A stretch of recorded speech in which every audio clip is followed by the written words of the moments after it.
안녕하세요. 최다은 변호사입니다. 제가 피해자 측 대리도 하고 가해자 측 변호도 하다 보면 늘 듣는 얘기가 있는데요. 이런 얘기를 듣지 못하신 분들은 굉장히 놀랄 수도 있을 것 같아서 말씀을 드리려고 합니다.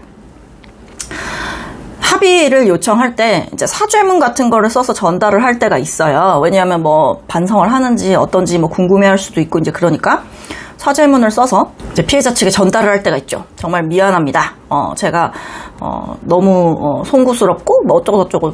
사실 반성문, 사죄문이라는 건 미안합니다.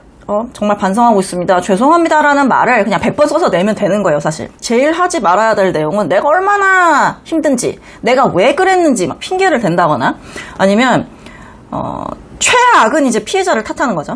네가 그때 그 얘기만 안 했어도 내가 그렇게 하진 않았을 텐데 네가 그때 그런 얘기를 하는 바람에 내가 우발적으로 그랬어. 근데 미안해. 막 이렇게 얘기하는 건 사과하는 게 아닙니다. 여튼 그러다 보니까 이제 의뢰인들한테 사과문을 한번 써봐라, 사죄문을 한번 써봐라 라고 하면 이상하게 써오시는 분들이 있어요. 그래서 이제 제가 한번 사전에 제가 많이 손보거나 가이드를 드리거나 그러진 않습니다. 어쨌든 본인이 하고 싶은 얘기를 한번 해봐라. 그래서 이제 워드 친 거를 한번 제가 보고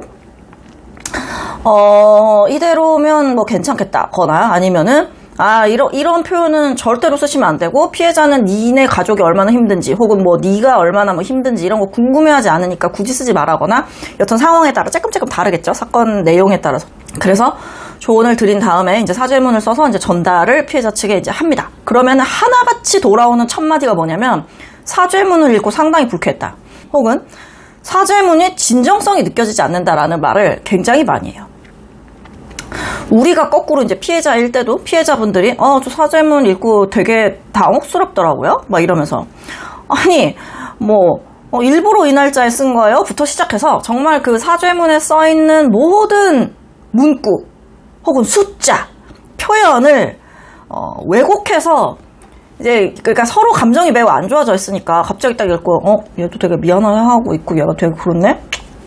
그래? 그럼 용서해주지 라고 생각하는 경우를 저는 딱 한 번인가 있었어요.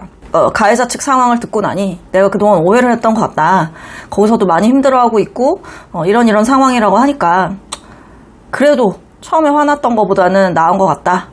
용서하겠다 라고 연락을 하는 케이스도 있었지만 특히 최근에는 점점 더 그런 얘기는 없습니다.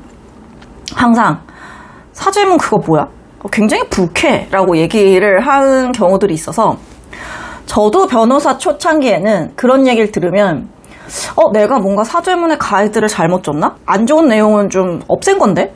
줄인 건데? 왜 이걸로 기분 나빠하지? 이게 뭐가 기분 나쁘지? 할 때가 있는데 그냥 피해자는 기분이 나쁜 거예요. 그래서 제가 이제 변호인을 할 때 우리 이제 피의자들 혹은 이제 피고인들에게 이제 얘기를 하죠. 원래 피해자는 뭐를 써도 기분 나빠합니다.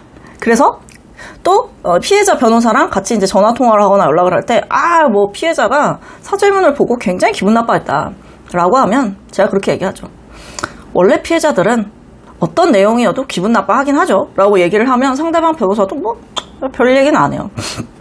아니 막말로 상대방을 공격하는 얘기를 했거나 아니면은 남 탓을 하는 얘기를 하거나 진짜 너 진짜 이럴 거야? 이런 얘기를 하는 게 아니라면 그냥 기분이 나쁘니까 그런 거지. 사실 내가 싫어하는 사람, 나를 범죄 피해자로 만든 사람이 뭘 써서 보내든 싫지 않겠어요? 저 같으면 그 글씨도 보고 싶지 않을 것 같은데. 그러니까 그냥 싫은 겁니다. 그래서 내용을 제가 말씀드린 피해자를 공격하는 내용 혹은 피해자를 탓하는 내용, 주변을 탓하는 내용 혹은 내가 얼마나 힘들었는지 내가 너 때문에 얼마나 고통스러운지 내가 이 잘못을 저질러가지고 내가 오늘 잠도 못 자고 있고 이런 얘기를 왜 해? 그럼 네가 죄를 짓지를 말았어야죠. 그렇잖아요. 그러니까 그런 얘기를 피해자한테 하면 안 돼요. 그 얘기를 하는 거는 피해자 입장에서 내 탓하는 건가? 자기가 잘못한 건데 자기가 잘못해서 이 일에 얽히고 내가 고소를 하고 나니까 힘들었다고? 그럼 내 탓하는 거야? 내 핑계 대는 거야? 라고 생각할 수밖에 없기 때문에 사실 하지 말아야 될 내용들은 있어요. 근데 그게 아니라면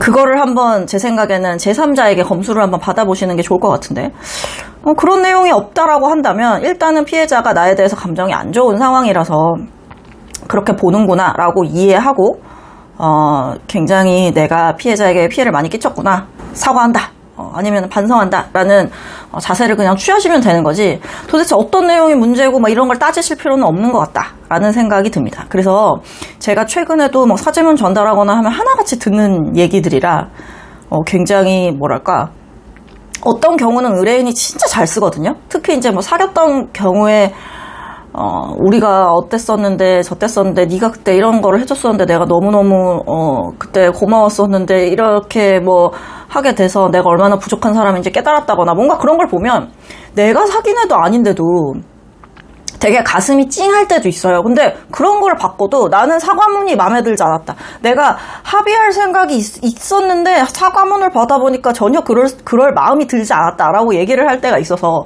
저도 진짜 어느 장단에 춤을 춰야 되는지 모르겠다는 생각이 들 때가 있는데, 저는 그렇게 믿고 있습니다. 그 내용이 문제인 게 아니라 그냥 걔랑 다시 연락을 한 것도 싫고 그렇게 종이장으로 내가 쉽게 널 용서해 줄 수 없다라는 의견 피력이라고 생각을 하고 있으니까 최선을 다해서 사죄문을 전달을 하시되, 피해자분이 반발심을 가지는 것은 어쩔 수 없다라고 이해를 하시는 게 좋겠다.